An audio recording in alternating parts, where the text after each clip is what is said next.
Good morning. My name is Phyllis King. My pronouns are she and hers. I am a member of the Worship and Music Committee, and I will be your worship associate this morning. I am delighted to welcome you here, whether you are visiting this morning or a regular member. Please check with a greeter if you have any questions. Today, we acknowledge that we are located in a place that was once the Wampanoag village of Patuxent. We strive to follow their example and be faithful stewards of this sacred land. Today's service is entitled Worship and Prayer for Differential but Cautious Skeptics, presented by Reverend Judith Campbell. We are live streaming on YouTube every Sunday, and we welcome you to our service. It would be wonderful if you could join us in person when you are able. However, when you are not, YouTube is a wonderful option. Our joys and concerns portion of the service will be edited out so we can ensure privacy. Because our services vary from week to week, we suggest you visit us again to experience the variety of worship we offer. If you are a visitor, please consider signing the guest book, which is in the foyer, so you can receive our weekly e-blast. Please join us after the service for coffee hour in our parlor. There. Whoever you are, whomever you love, whatever you believe, wherever you are on your journey, let us walk together this hour.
Thank you, Emily. And good morning, everybody.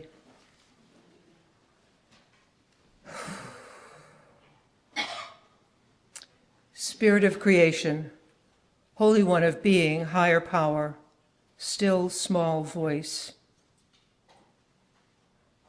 Be with us, all of us, right here, right now, as we try to understand once again what is going on in the world around us. No, wait a minute, cancel that. Understand is not the right word here because there is no understanding of hate and greed and a lust for power that disregards human life as we know it. That vanquishes hope. That obliterates all things.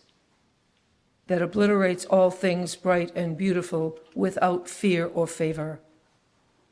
Hear me as I cry out for all who are in the path of this most recent battle of the egos and the bankrolls and the spotlight. Help me turn my anger and my outrage into action. You standing here, sitting here around me, standing with me, help me have the courage and the strength to stand up and speak out, to call my congressmen and women, and to get out the vote and to vote while we still have the privilege of doing so. May I know and feel the strength and the support of this faith in action community, that I may raise my voice, open my heart, and have the courage to take the right action that is and will be needed to effect change here and in the larger world. At one time, I might have said, I lift my eyes unto the hills whence cometh my help, but that doesn't work for me today. Instead, I will say, let me look into the eyes of the people around me. Friends, neighbors, my own children, all of our children and their parents. And from this very human-to-human connection, may we all find the strength and the resilience and the power to stand up and speak out our values and our truth. Come, let us be together this morning, right now, here in this little chapel in Plymouth, Massachusetts. Let us gather in hope, in faith, in determination, and may we do this in the holy mystery of kindness, of mercy, and of love. May it be so.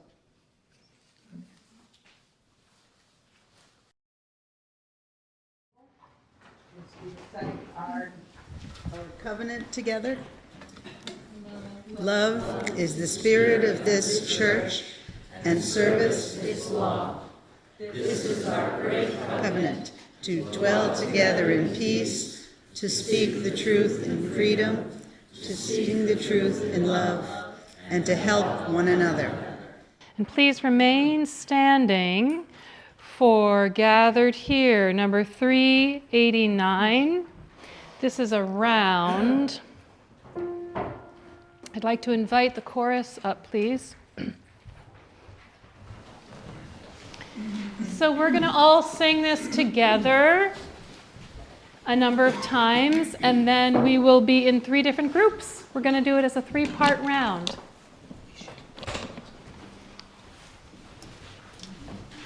So the chorus will do it a few times. Just get comfortable with us.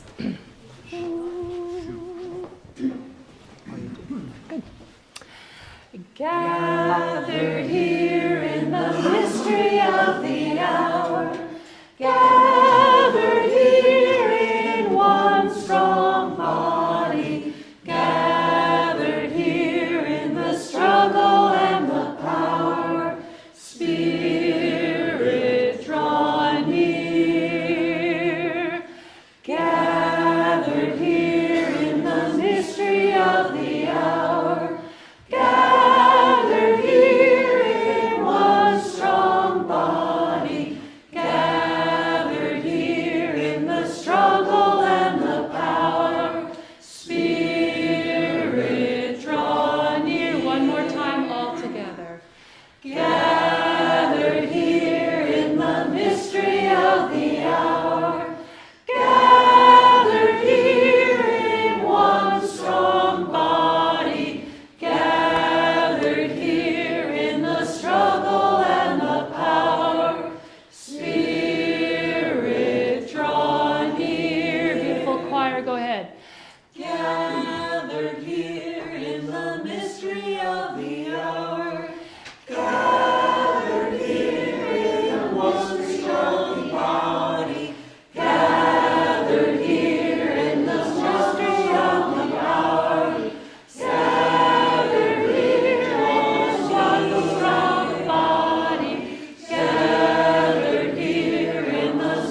Please be seated.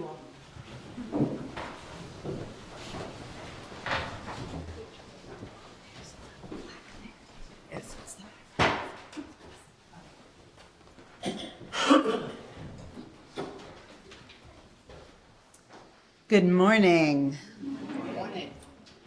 So, there's going to be discussion about prayer today. And as we were talking via Zoom from Mexico and Plymouth and all over the place, we had a whole bunch of discussions about this concept of prayer. And it was interesting because the first thing that happened for me is I went back to being a child. And I bet there's a prayer you might remember from when you were a child. Now I lay me down to sleep. I pray the Lord my soul to keep. If I should die before I wake, I pray the Lord my soul to take. Why do kids have to say that? Doesn't make sense, but we did. And I still remember it. By my bed. Now I'm going to fast forward to teaching a bunch of children and getting a phone call in the middle of the day saying, turn on the news. The Twin Towers have been attacked. And I laughed because I couldn't believe it. That doesn't happen. We don't have wars anymore. We don't have these situations. And then I found out it was true. And then I prayed again. It was a different prayer. Had nothing to do with me dying before I woke up. But it had to do with, please keep the people I love safe. Please make this get under control quickly. Please make sure that we can have a safe country again. Fast forward to last week. I went to Mexico on vacation 2 weeks ago. It was awesome. It was restful. It was sunny. And yes, it was very warm. And then all of a sudden, we were getting messages about this blizzard. And we had to get home, but we couldn't get home when we planned. And so I thought of all of these different ways I could maybe find a way to get home. And I couldn't. Then I finally found a way to get home, and all of a sudden, there was a shelter-in-place order from the U.S. Embassy. I'm in Mexico on vacation. That doesn't happen in the real world. But it did. And so even though I could find a way home after a blizzard, I couldn't find a way home that was safe, that wasn't sheltering in place, because they were lighting cars on fire. And they were saying that airports weren't safe. So I prayed that I would make the right decision, that I would have an answer that made sense, because my head was bouncing here to here to here to here. I prayed that I could stay calm, that I could stay positive, and yet I could make a smart decision. How come calm and positive doesn't always necessarily go with smart? But I prayed. All these different times in my life that I've prayed, I haven't said anything about God as an adult in my prayer, but I still prayed. I don't do it this way, but I might do this. And put my energy out and my thoughts out for the universe. And I prayed. And now I'm going to take the children upstairs, and we're going to talk some more about prayer. This little light of mine, I'm gonna let it shine. This little light of mine, I'm gonna let it shine. This this little light of mine, I will let it shine, let it shine, let it shine, let it shine.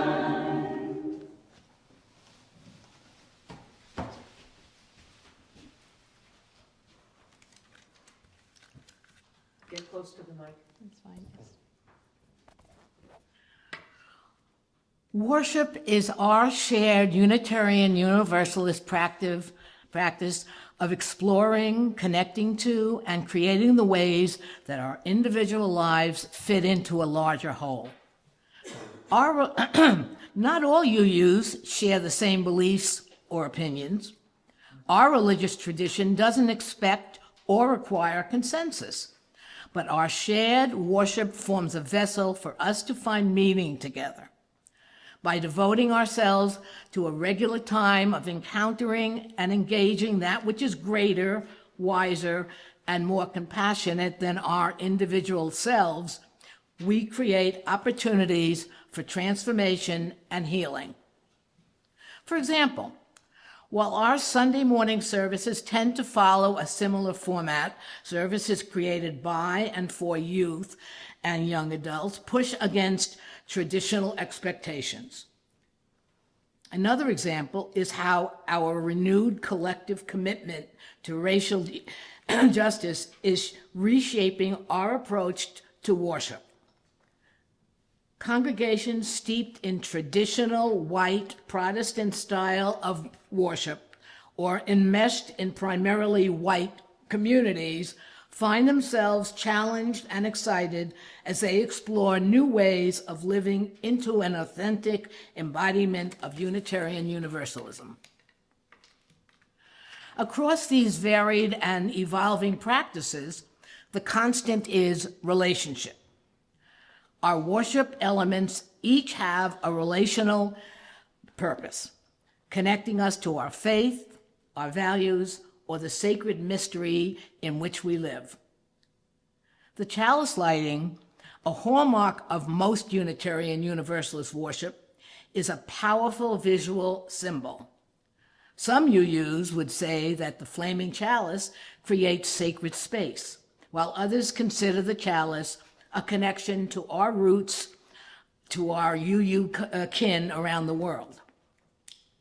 However the flame is lit, and regardless whether it is lit by a child, a family, or the minister, it is a unifying emblem for Unitarian Universalists both in and out of worship. Unitarian Universalists are driven by relationship. Our relationships of care and concern with one another within the congregation, our relationship with the human family beyond the congregation, and even our individual relationship with mystery or wisdom or God. Most Unitarian Universalists have come to expect their worship experience to center around the reading of a text and the delivery of a sermon, most commonly by a minister. As recently as a century ago, that text was usually Christian scripture. Today, the sources of UU worship services can be creative and expansive. This is true of both content.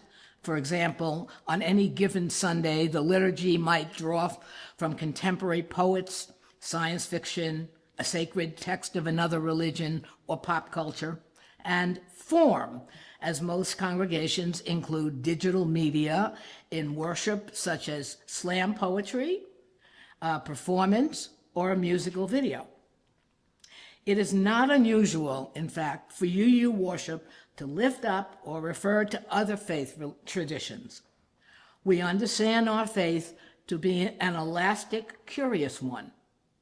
Although we take pains to discern the difference between appreciating another tradition and appropriating it irresponsibly.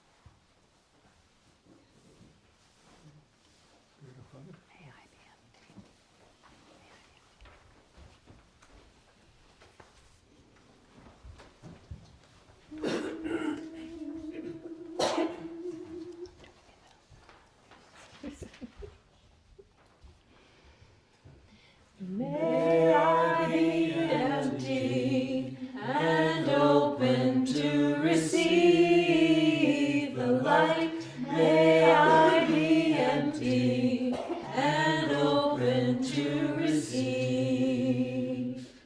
May I be full and open to receive the light. May I be full and open to receive. May I be empty and open to receive the light. May I be empty and open to receive. May I be full and open to receive the light. May I be full and open to receive. May I be empty and open to receive the light. May I be empty and open to receive. May I be full and open to receive the light. May I be full and open to receive.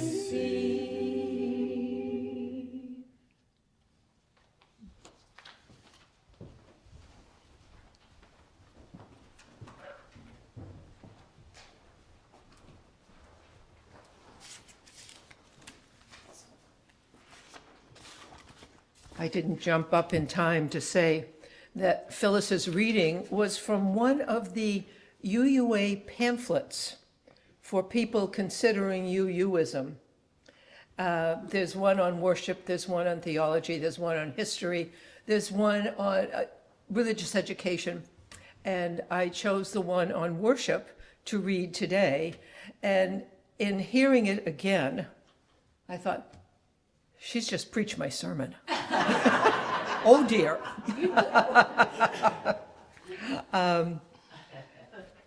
Before I start,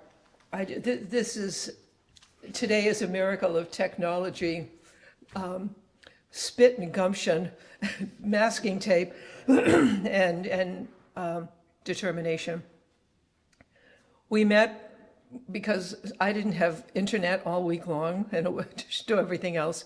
I lost it again, so the only way I could get my sermon printed was to take a picture of it on my phone, send it to Vaughn, who then printed it out as a screenshot. So here I am, and I decided that in honor of all of you, I would not wear sensible shoes today. I would wear something bright and springy because any story I could tell, you all have been through more. When I drove out this morning, a rack of trees in our condo grouping was completely sheared off, just smashed. And the wind was fierce, the snow was fierce. It was incredibly beautiful. And now I'll get on with my work. Thank you for coming. Thank you for coming. This topic came, worship and prayer for questioners and skeptics. This topic came out of our new to UU conversations that we've been having here and on Zoom since January. In those sessions, we talk about anything and everything that comes to mind. And we, moi included, ask a lot of questions. Some of these are about the history and philosophy of the UU movement and the nature of our mission. But it isn't long before we get around to the big questions. The ones about the nature of the divine, what is holy, what is the meaning of life, what is the nature of the Spirit, of the Holy Spirit.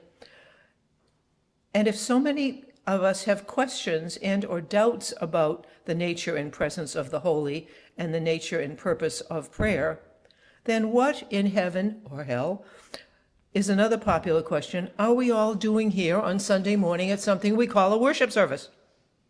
if we can't agree on what we're worshiping or what in fact worship is. We are, by tradition and almost by dogma, skeptics and questioners of authority, respectfully, of course. Some of our most popular comments and responses are, "How come? Says who? Prove it." And for many of us, question authority respectfully, of course, is the eighth principle. To ask questions with respect and a sincere interest in the answer, even if we don't like what we hear. Two of those FAQs, frequently asked questions, are about the nature of prayer and the nature of worship in a religious denomination, and we are listed in the yellow pages, remember them? Under religious denomination and houses of worship. In a denomination, a covenanted community, where so many of us question the nature and the very existence of, the gender identity of, the power of, the holy or the sacred in our lives. The dictionary definition of worship was complicated. It comes from worth and ship. Think of your lordship, your ladyship, holding something in sort of reverence. But it's more than that. For that very reason, many of our UU congregations, Kingston and Chatham on the Cape to mention two, call their main central building the meeting house rather than the church or the sanctuary. As it happens, many congregations follow the traditional Protestant form of worship, but not necessarily the intent, but more about that later. The Society of Friends, the Quakers, sit facing one another in silent meetings on a Sunday morning in a plain and totally unadorned space. They meet not to give praise and thanksgiving, but to sit and be away from the noisy, angry world, to sit in silence and in community with one another and open themselves to the light within. And I want us to think back to what we sang, gathered here, and then what the choir sang, Open My Heart. We worked hard on tying all this together. They sit in silence and community with one another and open themselves to the light within. For many, that light is God. But for a significant few, that light is understanding, connection, and inspiration. And then if an individual feels so moved, he or she or they will stand and speak the words or the insights that have come to them. And then they will sit back down. No talk back, no discussion, no nitpicking, no fact-finding, just listening and being present to one another in the healing light of love. Most UU congregations follow the traditional Protestant format for a Sunday service. A traditional Baptist, Congregational, Episcopalian, Presbyterian is most often what we in the trade call the 3-hymn sandwich. The format, 3 hymns, a Bible reading, usually from the Old Testament or the Hebrew Bible, then some prayers, typically praise and thanksgiving, another reading, this time from the New Testament or the Gospel of Jesus, and then a sermon or a homily, which is based on the Bible reading designated for that day on the calendar. We here in UU Land have kept that format mostly. Our services usually consist of a couple of songs, not necessarily hymns, a reading that could come from anything from a religious text to the New York Times, and possibly someday in the future, who knows, the Plymouth Independent. In other words, anything that is appropriate to the theme of the morning. And of course, the sermon itself, or the message of the morning, which, like the older format, is directly related to the reading that comes before it. The rest, other prayerful times, periods of silent prayer and meditation, and the sharing of joys and concerns, are in the Roman Catholic tradition, the prayers of the people, and a closing prayer, or musical meditation, benediction, complete the ritual. Some years ago, Martha's Vineyard parishioner of mine said he liked my sermons because they gave him something to chew on for the rest of the week. I like that analogy, and I try to keep it in front of my thinking every time I sit down to write one of these. Something to chew on. Or as some clergy have been known to say behind closed doors, our job as ministers is to comfort the afflicted and afflict the comfortable. Those of you who know me, I'm right on. And that brings me back to my opening prayer. And yes, it was a prayer, and it was directed to all of us, a prayer for peace and understanding to all of us and maybe to the world. It is our tradition to respect the beliefs and practices of others, and that we can learn something valuable from other ways of thinking, and if nothing else, to stretch our own thinking into a more pliable construct. Oops.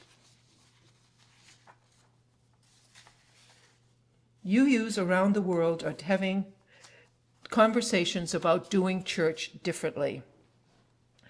That a format that was developed in the 17th and 18th centuries is outdated and doesn't relate to today's world and today's problems.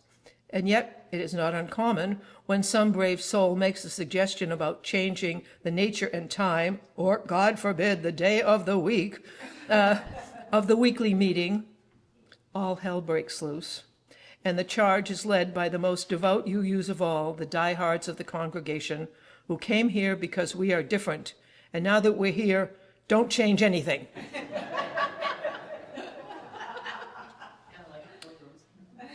I wasn't going to say if the shoe fits, wear it, but I won't say that.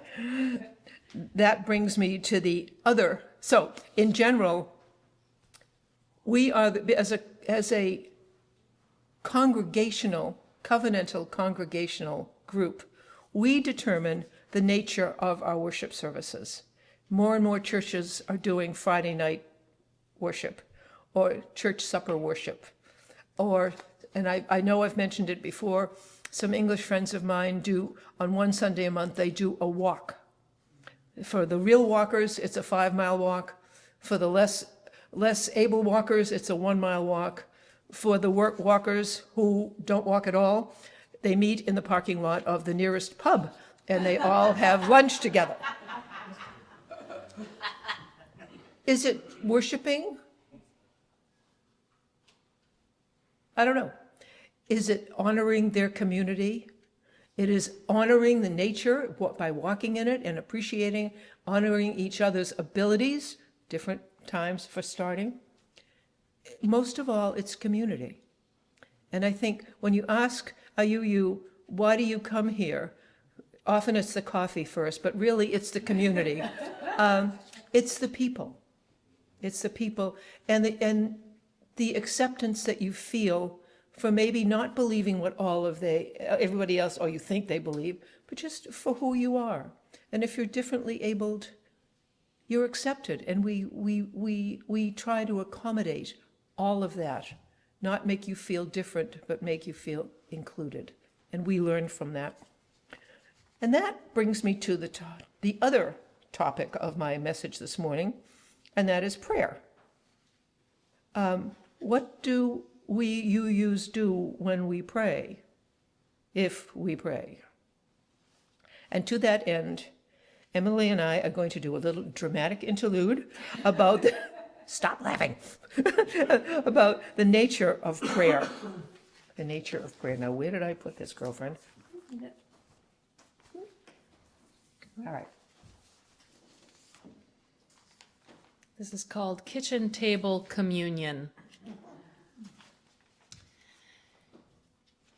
You're a minister, she said. So tell me, how do you pray? Do you find a quiet place, light a candle, find a soothing sound? Do you pray with words, or with your hands, or with your whole body? Or do you burn incense? Do you play music, sit in silence? Do you pray alone? Or do you do it in the company of other prayers? Do you pray with words you know? Or do you make them up as you go along? Or as the need arises? And then, when all is said or not said, done or not done, can you tell me, please, who or what do you pray to? And if you do it in the first person singular in your own voice, or do you call upon a sainted intercessor of the first or second order according to the calendar or the category or the hierarchy of need? And if you pray at all, or think you do, and then you need to tell me how, or if it works.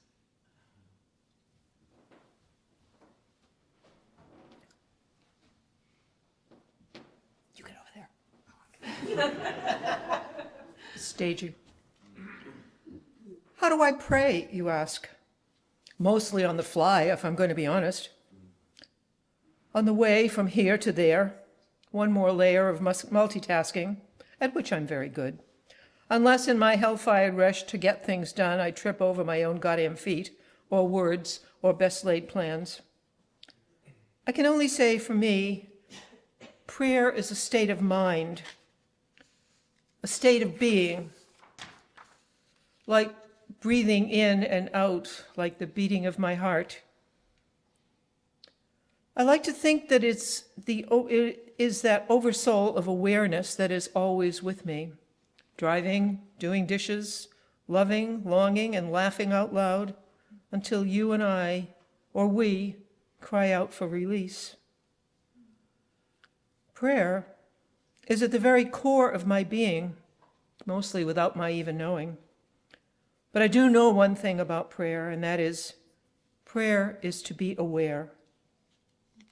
It is to be open to and for the mystery that is ever present, the ongoing miracle of now in the moment I am standing right here with both feet flat on the floor. But how do you know? She persisted. How will I know if I'm really getting it right? I mean, like catching the wave, the great understanding, the orgasmic aha! You will and you won't get it right, she said. There is no accurate measure.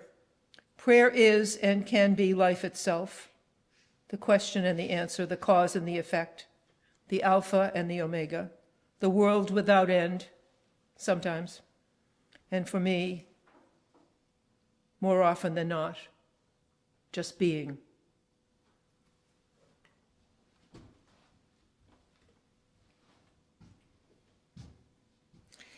And then we both stood up, tucked in our chairs, rinsed out our coffee cups, and set about getting on with the day, because we both had so much to do and so very little time to get it all done.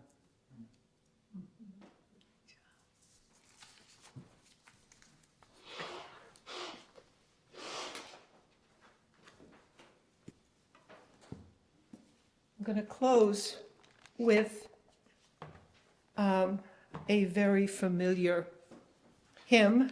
We're going to sing it later, but a prayer that a lot of you use either personally or in community worship is the song written by Carolyn McDade, Spirit of Life.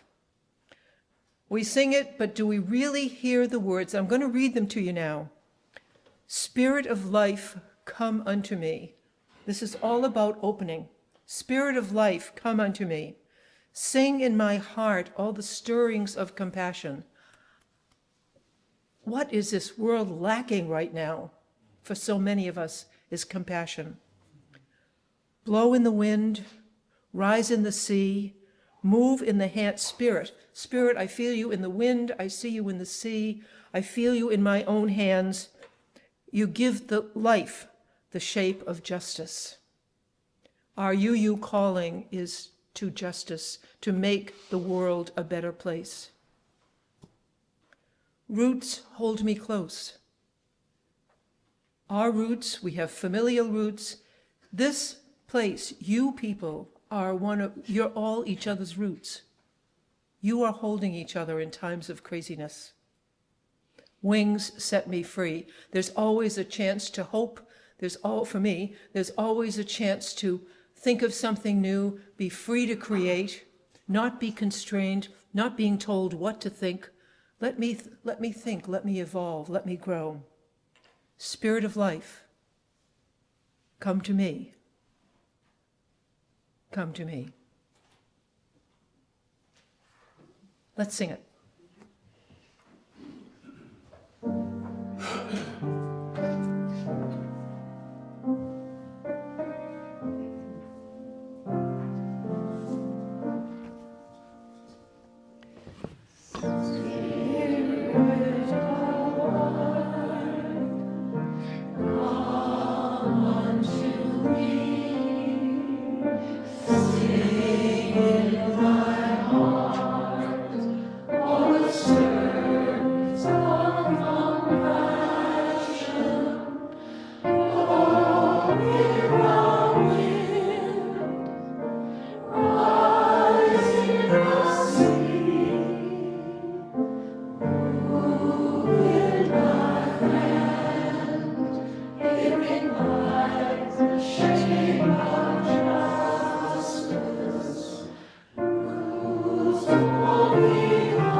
And really finally, if you can see, this is a picture of an iris.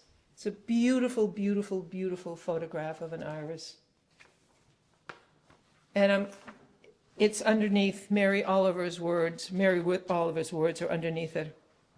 The title of the poem is Praying. It doesn't have to be the blue iris. It could be weeds in a vacant lot or a few small stones. Just pay attention. Then patch a few words together and don't try to make them elaborate. This isn't a contest, but a doorway.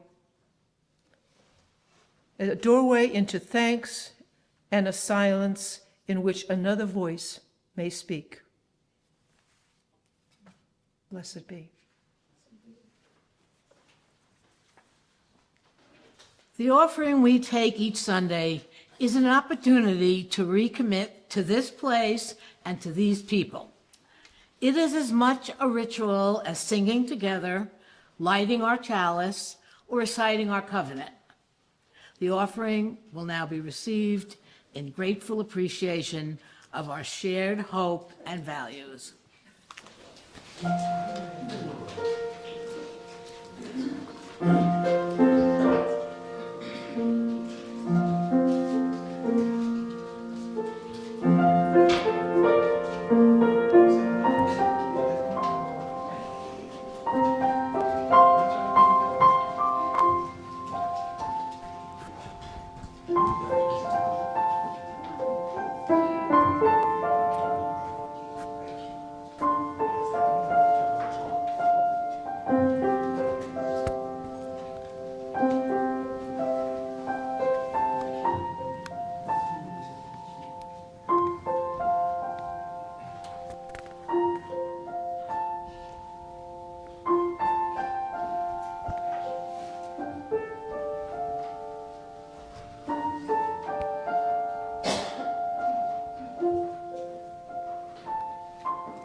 seated. This is the time in our service when we invite people to come up and share with us your personal joys, concerns, and celebrations. We do ask that you speak clearly into the microphone and introduce yourself, and please keep it brief so that we have time for everyone that wishes to share. So I invite you forward.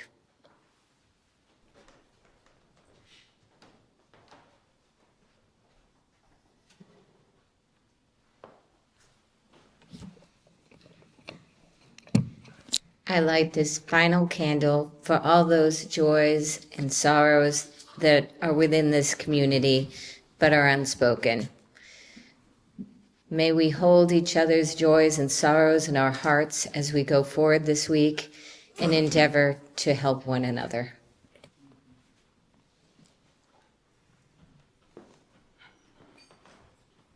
From the Native American tradition.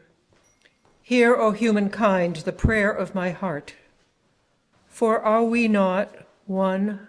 Have we not one desire to heal our Mother Earth and bind her wounds? To hear again from dark forests and flashing rivers the varied, ever-changing song of creation. O humankind, are we not all brothers and sisters? Are we not the grandchildren of the great mystery? Do we not all want to love and be loved, to work and to play and to sing and dance together? But we live in fear, fear that is hate, fear that is mistrust, fear that is envy, greed, vanity, fear that is ambition, competition, aggression, fear that is loneliness, anger, bitterness, and cruelty. And yet fear is only twisted love, love turned back on itself, love that was denied, love that was rejected. Love is life. Creation, seed and leaf, and blossom and fruit and seed. Love is growth and search and reach and touch and dance. Love is nurture and succor and feed and pleasure. Love is life believing in itself. And life is the sacred mystery, singing to itself, dancing to its drum, telling tales, improvising, playing, and we are all that spirit, our stories, all but one cosmic story, that we are love indeed. The perfect love in me seeks the love in you. And if our eyes could meet without fear, we would recognize each other and rejoice. For love is life, believing in itself.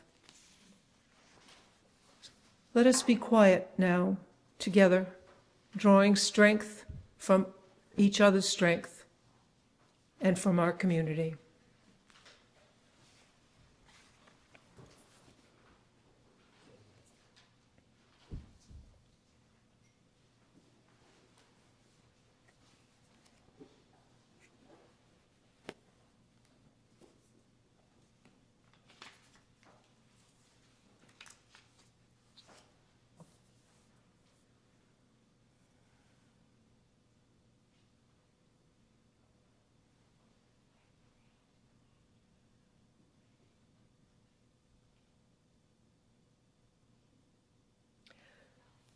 May it be so.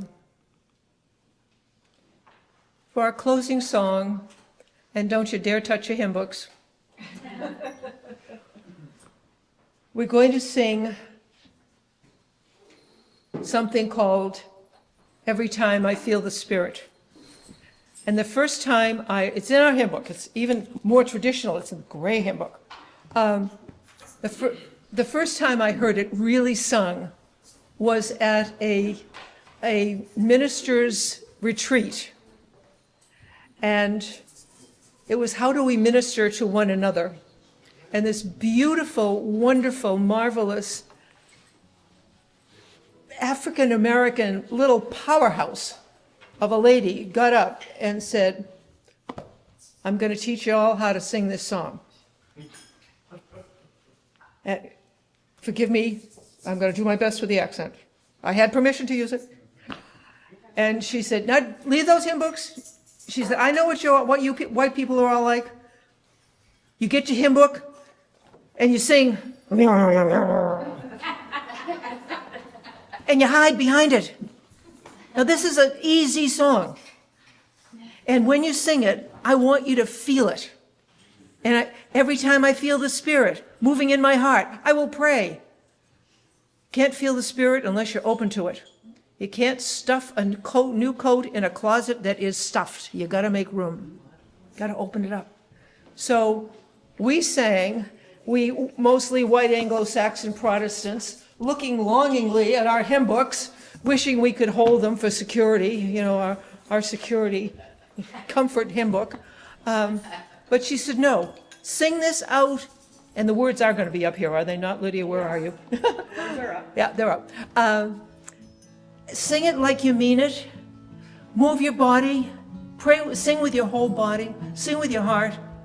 And be Jesus, we did it. All these staid, elderly, white. The black folks had no trouble. They were, but the white folks, we don't do that anymore. Get over it. All right, stand on up, everybody. We're going to do this song twice. Every time I feel the Spirit moving in my heart, I will pray. Yes, every time I feel the Spirit moving in my heart, I will pray. Up on the mountain, my God spoke, for the mountain fire and smoke. All around me looked so fine. Asked my God if all was mine. Yes, every time I feel the Spirit moving in my heart, I will pray. Yes, every time I feel the Spirit moving in my heart, I will pray. Up on the mountain, like the cold, chills the body, not the soul. Ain't but one train on this track, runs to heaven and right back. Let me hear you. Yes, every time I feel the Spirit moving in my heart, I will pray. Yes, every time I feel the Spirit moving in my heart, I will pray. Every time I feel the Spirit moving in my heart, I will pray. Every time I feel the Spirit moving in my heart, I will pray. Up on the mountain, my God spoke, for the mountain fire and smoke. All around me, so kind. I asked my God if all was mine. Yes, every time I feel the Spirit moving in my heart, I will pray. Yes, every time I feel the Spirit moving in my heart, I will. The River Jordan, runs right cold, fills the body, not the soul. But one train on the track, to heaven and right back. Every time I feel the Spirit moving in my heart, I will pray. Yes, every time I feel the Spirit moving in my heart, I will pray.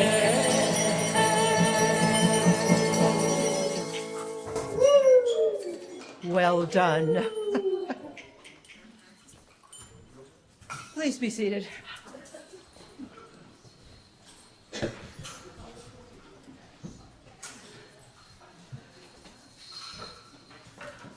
My benediction this morning is a piece I read at Christmas. And the card that I'm reading it from was a Christmas gift from a former nun who was a neighbor, because it's one of her favorites. She's Catholic. The man who wrote it is American Baptist. I'm a Unitarian. This is who we are. It's called Now the Work of Christmas Begins. When the song of the angels is stilled, when the star in the sky is gone, when the kings and the princes are home, when the shepherds are back with their flocks, the work of Christmas begins. To find the lost, to heal the broken, to feed the hungry, to release the prisoner, to rebuild the nations, and bring peace among the people, to make music in the heart. Go in peace.